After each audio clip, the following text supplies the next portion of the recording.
जी, जन प्रमाण पत्र मामले में आजम खान, उनकी पत्नी और बेटे को 7-7 साल की कैद मिली है। अखिलेश यादव ने जो बयान दिया उसमें उन्होंने ये कहा है कि धर्म विशेष होने के कारण उनको प्रताड़ित किया जा रहा है। देखिए, मुझे लगता है कि आदरणीय अखिलेश जी को इस तरह की छोटी टिप्पणियां नहीं करनी चाहिए, बचना चाहिए।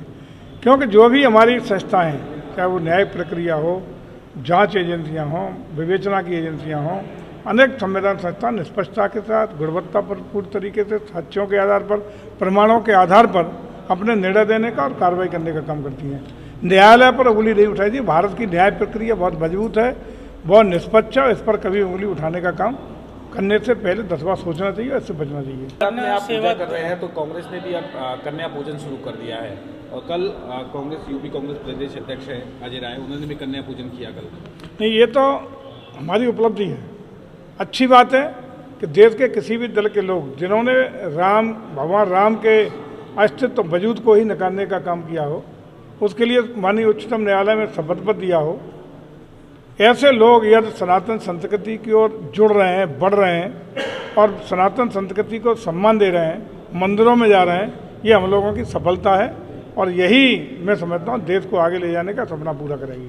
जो विपक्ष का गठबंधन है INDIA, उसको सीट बंटवारे को लेकर बवाल मचा हुआ है। समाजवादी पार्टी का ये कहना है कि हम बड़ी पार्टी, हम मांग नहीं रहे, हम सीट दे रहे हैं। और एक तरह से अखिलेश यादव ने ये बोल दिया है कि अगर विधानसभा में मध्य प्रदेश में बंटवारा नहीं होता सीटों का तो फिर लोकसभा का कोई तुक नहीं है। एक तरह से उन्होंने प्रेशर पॉलिटिक्स अपनाई है। देखिए, निश्चित रूप से ये ऐसे दलों का बेमेल गठबंधन है जिसके बारे में हम लोग हमेशा बताते रहे कि जिनके कोई मानक, नियम, सिद्धांत, कार्यप्रणाली सब अलग अलग हैं।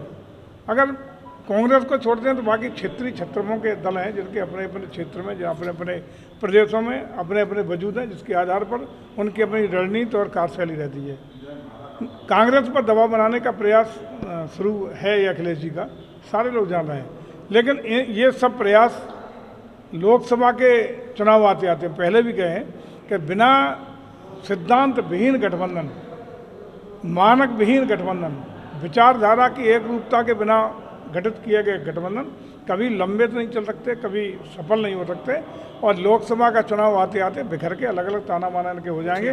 केवल एक ही मकसद से ये सारे लोग प्रयास कर रहे हैं कि मोदी हटाओ अभियान, लेकिन देश की जनता जान रही है कि देश का भविष्य, प्रदेश का भविष्य, लोक कल्याणकारी योजनाओं की बात हो, विकास की बात हो, देश को आर्थिक महाशक्ति बनाने की बात हो, सामरिक महाशक्ति बनाने की हो, विश्व गुरु बनाने की बात हो, ये सपना आदरणीय मोदी के नेतृत्व में पूरा हो सकता है, जो 2024 में पूरा करने का मन देश की जनता बना चुकी है। प्रचंड बहुमत के साथ आदरणीय मोदी को तीसरी बार प्रधानमंत्री बनाने का काम देश की जनता पूरा करने जा रही है।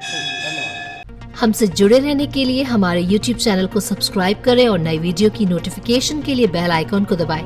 अगर आप ये वीडियो Facebook पर देख रहे हैं तो लाइक जरूर करें और ज्यादा से ज्यादा शेयर करें। धन्यवाद।